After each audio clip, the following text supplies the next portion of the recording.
కీర్తనల గ్రంథము 16వ అధ్యాయము. దావీదు రసిక కావ్యము. దేవా, నీ శరణు జొచ్చి ఉన్నాను, నన్ను కాపాడుము. నీవే ప్రభుడవు, నీకంటే నాకు క్షేమాధారం ఏదియూ లేదని యెహోవాతో నేను మనవి చేయుదును. నేను ఇలాగందును, భూమి మీద నున్న భక్తులే శ్రేష్ఠులు, వారు నాకు కేవలము ఇష్టులు. యెహోవాను విడిచి వేరొకని అనుసరించు వారికి శ్రమలు విస్తరించును. వారు అర్పించు రక్తపానీయార్పణములు నేను అర్పింపను, వారి పేర్లు నా పెదవులనెత్తను. యెహోవా నా స్వాస్థ్య భాగము, నా పానీయ భాగము, నీవే నా భాగమును కాపాడుచున్నావు. మనోహర స్థలములలో నాకు పాలు ప్రాప్తించెను, శ్రేష్టమైన స్వాస్థ్యము నాకు కలిగెను. నాకు ఆలోచనకర్త అయిన యెహోవాను స్తుతించెదను.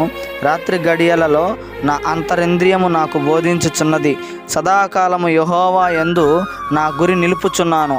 ఆయన నా కుడి పార్శ్వమందు ఉన్నాడు గనుక నేను కదల్చబడను.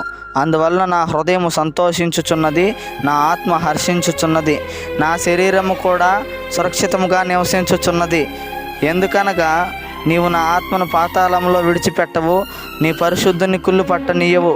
జీవ మార్గమును నీవు నాకు తెలియజేసేదవు. నీ సన్నిధిని సంపూర్ణ సంతోషము కలదు, నీ కుడి చేతిలో నిత్యము సుఖములు కలవు.